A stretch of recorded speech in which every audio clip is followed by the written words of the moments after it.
A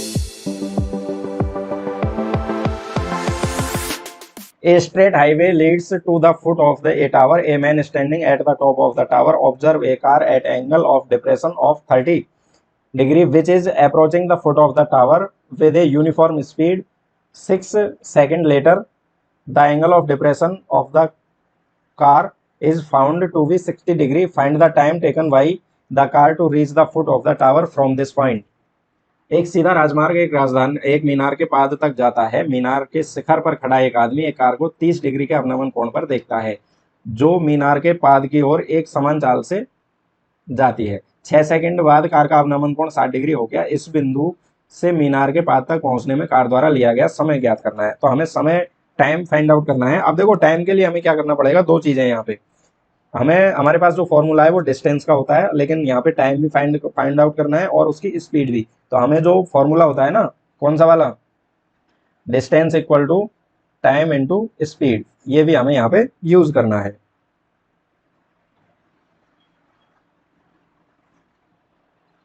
तो इसका हम डायग्राम देख लेते हैं। ये मान लेते हैं मीनार है A B C and D, ये मीनार हो गई सी डी। और यहाँ पे जो एंगल ऑफ एलिवेशन था, अवनमन कोण की बात कर रहे हैं, तो ये हॉरिजॉन्टल इसकी लाइन हम बना लेंगे। ये हॉरिजॉन्टल लाइन बना लेते हैं और यहाँ से ये 30 डिग्री का है एंड ये पैरेलल होती है तो ये भी 30 डिग्री हो जाएगा। एंड ये जो है दोबारा ये हो जाएगा, इसका 60 डिग्री दिया हुआ है, तो ये वाला जो एंगल ऑफ एलिवेशन डिप्रेशन दिया है, लेकिन ये वाला कोण भी इसका कितना हो जाएगा, 60 डिग्री ही हो जाएगा। और यहाँ से यहाँ पहुँचने में उसको 6 सेकेंड का टाइम लगता है, 6 सेकेंड। ओके, अब पूछ रहा है कि यहाँ से यहाँ तक पहुँचने में कितना टाइम लग जाएगा। ठीक है, ये हमारा क्वेश्चन हो गया। लेट द हाइट ऑफ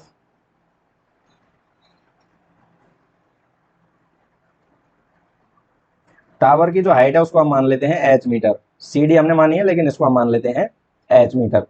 यहाँ पे भी बड़ा सिंपल है, दो एंगल यहाँ पे दिए हुए हैं, दोनों को हमें यूज करना है और उसके बाद में हमें वैल्यू फाइंड कर लेनी है। लेकिन यहाँ पे डिस्टेंस नहीं दी है, पहले डिस्टेंस हम निकालेंगे।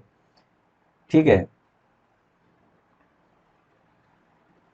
Late the speed of the car equal to V meter per second. ठीक है, ये हमने स्पीड मान लिया उसकी कि वी मीटर पर सेकेंड, हमने उसकी स्पीड मान ली है। ठीक है, तो यहाँ पे हम निकालें, we know that distance equal to time into speed. ठीक है, ये फॉर्मूला होता है। नाउ अब ए बी की हमें डिस्टेंस फाइंड आउट करनी है, तो A B equal to time हमारे पास है 6 सेकेंड एंड जो स्पीड है वो हमारे पास है v। तो ये ए बी की डिस्टेंस हो गई 6v। ठीक है, अब हमें निकाल लेनी है इसकी bc की डिस्टेंस निकालते हैं। लेट टाइम टेकन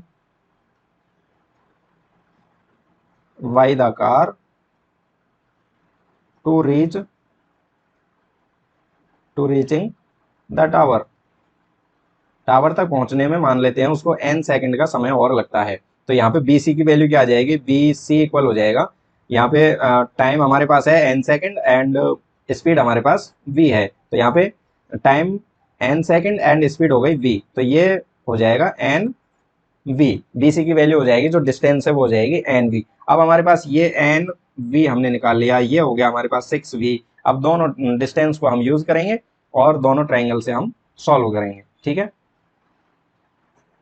आप देखो एक एंगल ट्राइंगल में लेते हैं in right triangle D, BCD में ये परपेंडिकुलर है और ये बेस है, तो कौन सा ट्रिग्नोमेट्री रेशो यूज होगा, 10 वाला ही होगा। ये 60 डिग्री 10 60 इक्वल टू हो जाएगा, परपेंडिकुलर है सी डी एंड बेस हो जाएगा यहाँ पे बी सी। ये फॉर्मूला आ रहा है पंडित बद्री प्रसाद हर हर बोले। ठीक है, तो परपेंडिकुलर अपन बेस का 10 का फॉर्मूला है ये। 10 60 की वैल्यू हमें पता है √3 होती है, सी डी की वैल्यू हमें पता है एच हमने मानी हुई है एंड बी सी की वैल्यू हमारे पास आई है एन वी। ठीक है, तो एच की वैल्यू हम यहाँ से अगर इसको क्रॉस मल्टीप्लाई करें तो एच की वैल्यू आ जाएगी √3 इंटू एन वी। ये हो गई हमारे पास एच की वैल्यू। अब हम दूसरे ट्राइंगल में लेते हैं in right triangle A C D, ये वाला बड़ा वाला ट्राइंगल ले लेते हैं इस बार ए सी डी। तो इसमें भी परपेंडिकुलर और बेस की बात हो रही है, तो ये हो जाएगा 10 30 degree equal to 1030 equal to perpendicular है यहाँ पे सी डी है, सी डी एंड बेस हो जाएगा ए सी।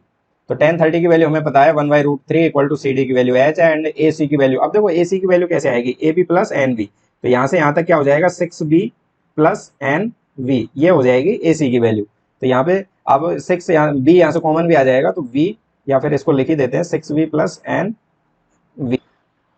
तो ये हो जाएगा √3 into H equal to 6v plus N we.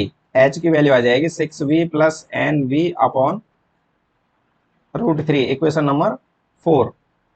ठीक है, अब देखो इक्वेशन 3 एंड 4 से क्या है, H H L H S में इक्वल है तो आर एच एस भी इसमें इक्वल होंगे। तो यहाँ पे √3 एन वी इक्वल टू हो जाएगा 6v plus N we by √3। √3 का इधर मल्टीप्लाई कर देते हैं तो √3 का मल्टीप्लाई करेंगे तो रूट कैंसिल हो जाएगा और यहाँ पे आएगा 3nv equal to 6v plus N V. N V को इधर ले आते हैं तो 3nv minus N V equal to 6v। ठीक है, आगे सॉल्व करते हैं इसको। तो 3nv माइनस एन वी किया तो 2nv equal to 6v employees N को इधर ही रखेंगे 6v अपॉन 2v। v से v कैंसिल, 2 से ये कैंसिल 3 टाइम्स, तो n की वैल्यू यहाँ पे आ जाएगी 3। तो ये जो b से c तक जाने में जो डिस्टेंस कवर करनी है उसको, उसमें टाइम लगेगा 3 सेकेंड। ठीक है, तो हम यहाँ पे लिखेंगे finally hence the time taken